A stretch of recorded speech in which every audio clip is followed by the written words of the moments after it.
Okay, welcome back. In previous lecture, we have discussed about moving coil microphone. You know, microphone and loudspeakers are acoustic transducer. Acoustic means related to sound. In this microphone and loudspeaker, we convert sound energy into electrical and vice versa.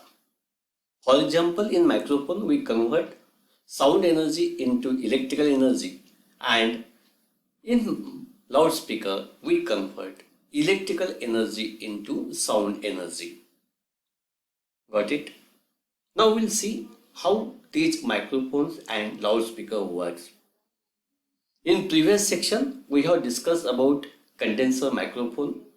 In last lecture, we have just seen moving coil microphone. There are different type of microphones and speaker. We are just discussing one or two type of your microphone and speaker. See here, moving coil microphone consists of moving coil. This is your moving coil. This cone and diaphragm is attached to the moving coil. This moving coil placed in permanent magnetic field. This is your permanent magnet, and in the field of magnet of this permanent magnet, we place a moving coil. This coil, as shown in figure, is attached to the diaphragm. When sound wave strike on this diaphragm, due to the air movement, Weiss coil moves. As Weiss coil or this moving coil move, magnetic flux link with the coil changes or varies or cut. Therefore, as per the law of electromagnetic induction, whenever there is change in magnetic flux link with the coil changes or cut, EMF is induced. On this simple principle, this moving coil microphone work. आपण आताच्याच याच्या आधीच्या लेक्चरमध्ये मी तुम्हाला सांगितलं होतं की moving coil microphone कसं काम करतो. मूव्हिंग कॉईल मायक्रोफोनमध्ये काय काय असतं, तर एक परमनंट मॅग्नेट आहे. या परमनंट मॅग्नेटमध्ये आपण एक मूव्हिंग कॉईल, मूव्हिंग म्हणजे काय, मागे पुढे हलणारी कॉईल बसवलेली असते. या मूव्हिंग कॉईलला या कोन मार्फत इथं डायफ्रॅम जोडलेला असतो, डायफ्रॅम घट्ट केलेला असतो. जेव्हा आपण बोलतो त्यावेळेस साऊंड वेव्हमुळे एक प्रकारचं एअर मुवमेंट होते, हवेचा दाब कमी जास्त होतो. त्यामुळे हा डायफ्रॅम मूव्ह होतो. परिणामी त्याला जोडलेली ही जी कॉईल असते ती मूव्ह होते. अतिशय बारीक तारेची कॉईल आपण वापरतो, त्यामुळे सहज मूव्ह होते. कॉईल मूव्ह झाली की या परमनंट मॅग्नेटच्या मॅग्नेटिक फील्डमधले जे फ्लक्स आहेत ते कट होतात.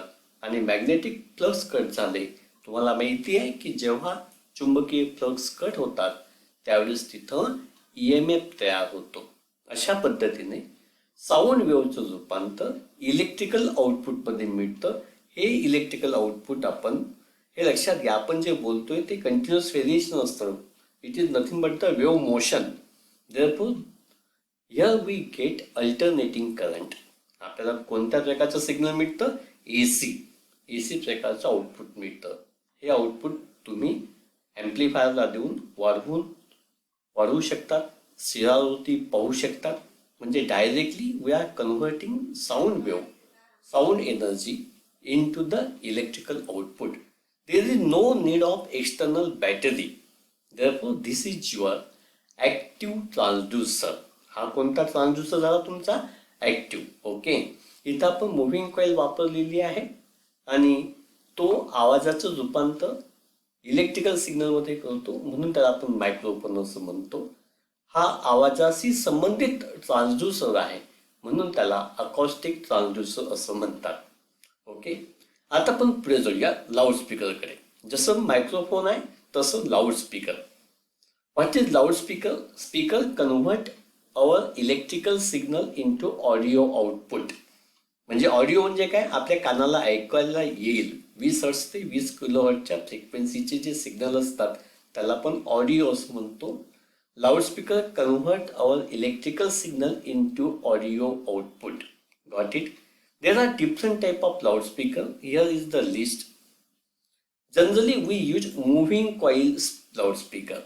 In your radio, tape, TV, we generally use moving coil speaker.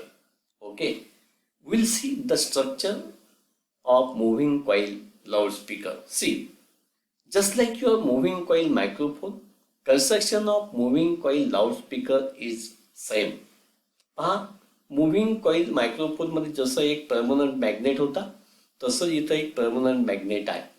जसं इथं कॉइल मुव्हिंग होती तशीच इथं एक कॉइल मुव्हिंग आहे आणि या कॉइलला त्या कोनच्या साह्याने डायफ्रॅम आपण त्याच्यावरती बसवलेला आहे. म्हणजे constructionally moving coil microphone and speaker are same but functioning is exact opposite. लाऊडस्पीकरमध्ये जे काम मायक्रोफोन करतो त्याचं उलट काम होतं. मायक्रोफोनमध्ये काय होतं बाळांनो, sound wave is converted into electrical output. And what happens in your loudspeaker? Yes, electrical signal is converted into sound output. Got it? कसं होतं ते पहा. दिस is your permanent magnet.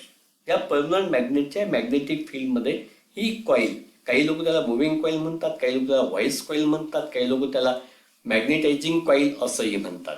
Okay, आपण जनरली व्हॉइस कॉइल किंवा moving coil असं म्हणतो. Okay, काय होतं आता पहा, जो इलेक्ट्रिकल सिग्नल असेल ज्याचं रूपांतर तुम्हाला साऊंड वेव्ह मध्ये करायचं आहे ते आपण ह्या व्हॉइस कॉइलला देतो. या व्हॉइस कॉइलला करंट दिल्यामुळे त्या ठिकाणी कॉइलमधून, as you know, when current flows through the coil, magnetic flux is induced into it. This is the magnetic effect of electrical current. Electrical करंटचा तो चुंबकीय परिणाम आहे. एखाद्या कॉइलमधून जर तुम्ही करंट जाऊ दिला तर तिथं काय तयार होतं बाळांनो? यस, चुंबकीय फ्लक्स तयार होतात. हे चुंबकीय फ्लक्स आणि हे तुमच्या परमनंट मॅग्नेटचे चुंबकीय फ्लक्स, दोन प्रकारचे चुंबकीय फ्लक्स तिथं तयार होतात. या दोन प्रकारच्या चुंबकीय फ्लक्समुळे तिथं एक प्रकारची प्रेरणा, टॉर्क निर्माण होतो. आणि टॉर्क निर्माण झाला की ही जी कॉइल आहे ती कॉइल तिथं काय होऊ लागते? यस, या प्रेरणेमुळे, टॉर्कमुळे ती कॉइल तिथं मूव्ह व्हायला लागते, मागे पुढे होते. हे कॉइलचं मुवमेंट कशावरती अवलंबून आहे? टॉर्कवरती अवलंबून आहे. हा टॉर्क कशावरती अवलंबून आहे? या कॉइलमधून वाहणाऱ्या करंटवरती अवलंबून आहे. म्हणजेच काय, ह्या इलेक्ट्रिकल करंटचं रूपांतर कॉइलच्या मुवमेंटमध्ये झालं आणि कॉइल मूव्ह व्हायला लागली. म्हणजे हा जो डायफ्रॅम आहे तो डायफ्रॅम मागे पुढे मूव्ह होतो, व्हायब्रेट होतो आणि इलेक्ट्रिकल सिग्नलचं रूपांतर आवाजात होतं. This is very simple principle use in moving coil loudspeaker. See here in microphone, again see here, in microphone what happens?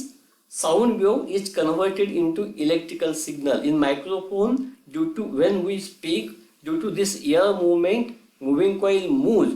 This moving coil causes the magnetic flux and EMF is induced. This is a very simple principle in microphone. And what happens in speaker? In speaker, when current is given to this moving coil, magnetic flux is induced due to this current. This magnetic flux and the original magnetic flux of permanent magnet. Now there are two magnetic flux. Due to these two magnetic flux, torque is induced there, and due to that torque, diaphragm starts vibrating. Moving coil starts vibrating, and thereby diaphragm also starts vibrating, and electrical signal is converted into what? Yes, electrical signal is converted into your sound wave or sound output, and therefore it is also known as acoustic transducer. Means loudspeaker is your acoustic transducer which converts electrical energy into sound energy. Got it? अशा पद्धतीने आपण microphone आणि loudspeaker काय आहे त्याचा अभ्यास केला. नंतर आपण पाहिलं होतं की photovoltaic active cell, active transducer, photovoltaic cell. Photovoltaic cell म्हणून आपण वेगवेगळ्या प्रकारचे फोटोव्होल्टेक सेलमध्ये काय असेल बाळांनो? Photovoltaic cell is nothing but the diode. PN junction is form there. Okay, PV cell, PV मध्ये काय होतं, एक डायोड तयार होतो. डायोड मध्ये काय तयार होतं EMF. When light energy falls on it, EMF is induced across this junction. Okay, this EMF is collected by this op-amp amplifier and you get the output. हे ऍप्लिकेशन मी दाखवलेलं आहे फोटो व्होल्टाईक सेलचं. फोटो कंडक्टिव्ह सेल म्हणजे काय, तुमचा LDR पहा. हा LDR घेतला तुम्ही, एलडीआर वरती लाईट टाकला की त्याचा रेजिस्टन्स काय होतो, व्हेरी होतो. इथं काय लावावं लागतं आपल्याला, बॅटरी जोडायला लागते. म्हणजे हा काय आहे, yes it is passive transducer. आपण लाईट टाकला की याचा रेजिस्टन्स व्हेरी होईल, रेजिस्टन्स व्हेरी झाला की त्याच्यातून करंट वाहील, ह्या बॅटरीमुळे करंट वाहील आणि हा करंट कशावर डिपेंड करेल, या रेजिस्टन्सवरती. हा रेजिस्टन्स कशावरती डिपेंड करेल, लाईटवरती. Got it, that is it converts light energy into variation in resistance. आता बॅटरी लावल्यामुळे इथं व्हेरिंग करंट वाहतो, त्यामुळे इथं जोडलेला जो रिले आहे तो रिले आपण सुरू किंवा बंद करू शकतो. हे एलडीआर आणि तुमचं पीव्ही सेलचं एक ऍप्लिकेशन मी इथं दाखवायचा प्रयत्न केलेला आहे. ऍक्टिव्ह ट्रान्सड्यूसर म्हणून आपण पिझो इलेक्ट्रिक ट्रान्सड्यूसर वापरतो. काल मी तुम्हाला पिझो इलेक्ट्रिक ट्रान्सड्यूसरचं फंक्शनिंग सांगितलं. पिझो इलेक्ट्रिक ट्रान्सड्यूसरमध्ये काय वापरतोय आपण, एक क्रिस्टल वापरतो, स्फटिक वापरतो. कोणत्या प्रिन्सिपलवरती काम करतो तो, पिझो इलेक्ट्रिक प्रिन्सिपलवरती. त्याच्यावर जर यांत्रिक कंपनी लावले तर इलेक्ट्रिकल सिग्नल तयार होतात, इलेक्ट्रिकल सिग्नल लावलं तर यांत्रिक कंपन्या तयार होतात. आणि आपण mechanical to electrical, electrical to mechanical असं कन्व्हर्जन करू शकतो. म्हणून हा मेकॅनिकल पण ट्रान्सड्यूसर आहे आणि इलेक्ट्रिकल पण ट्रान्सड्यूसर आहे. दोन्ही ऊर्जा आपण व्हाईस वर्सा पद्धतीने इकडे तिकडे करू शकतो. That is your piezoelectric transducer. आपण थर्मोकपलचा अभ्यास केला. थर्मोकपलमध्ये काय केलं असतं, दोन वेगवेगळ्या धातूच्या प्लेट, दोन वेगवेगळ्या धातूच्या काय करतो आपण, प्लेट घेतो. एक जे प्लेट असते ती वेगळ्या धातूची, दुसरी वेगळ्या धातूची असेल. एकाला आपण रेफरन्स टेम्परेचर लावतो, दुसऱ्याला जे मोजायचं असेल ते टेम्परेचर लावतो. दोघांमधला टेम्परेचरमधला फरकमुळे तिथं काय तयार होतं, यस व्होल्टेज तयार होतं. त्याला काय म्हणतो आपण थर्मोकपल. ओके, थर्मोकपल अरेंजमेंट पण आपण मागच्या वेळेस पाहिलं होतं. अशा पद्धतीने या चॅप्टरमध्ये जवळपास जेवढे काही ट्रान्सड्यूसर मला माहिती होते, पुस्तकात दिलेले होते, सगळे ट्रान्सड्यूसर आपण अभ्यासलेले आहेत. इथं तुमचं हे 25 मार्कांचं जे चॅप्टर आहे, 25 मार्कांचं चॅप्टर नंबर 1 ट्रान्सड्यूसर हे आपण समजून सांगण्याचा प्रयत्न केला आहे. काही अडचण असेल तर आपण पुन्हा एकदा एक लाईव्ह मीटिंग घेऊन ज्या काही अडचणी असेल त्यावरती चर्चा करू. सोमवारपर्यंत मी याच्यावरती एखादी टेस्ट जी असेल, ऑब्जेक्टिव्ह टाईप टेस्ट आपण ह्या 25 मार्कांवरती घेऊ आणि ती गुगल क्लासरूमवरती मी टाकेल. टायमरची टेस्ट मी टाकलेली आहे. अजून बऱ्याच लोकांनी ती टेस्ट अटेम्प्ट केलेली नाही, लक्षात घ्या.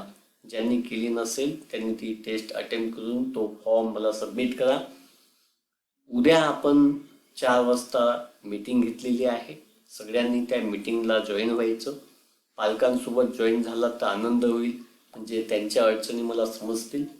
जे अजूनही आपल्या ग्रुपमध्ये नाही आहेत त्यांना थोडंसं मोटिवेट करा. काही अडचण असेल तर माझ्याशी बोलायला लावा, म्हणजे आपण त्यांचे प्रॉब्लेम सॉल्व्ह करण्याचा प्रयत्न करू. इथं तुमचं हे जे पेपर 2चं पहिलं चॅप्टर आहे ते आपण कन्क्लूड करतो आहे. सोमवारपासून आपण पेपर 2चं सेकंड चॅप्टर जे आहे ते सुरू करू. तोही एक तुमच्या इन्स्ट्रुमेंटेशन सिस्टीमचा पार्ट आहे. CRO कॅथोड रे ऑसिलोस्कोप कसं काम करतो ते आपण अभ्यासणार आहोत. तेही छान आणि सोपं चॅप्टर आहे. आता आपण इथं थांबूया, बाकीचं आपण उद्या बोलूयात. ओके.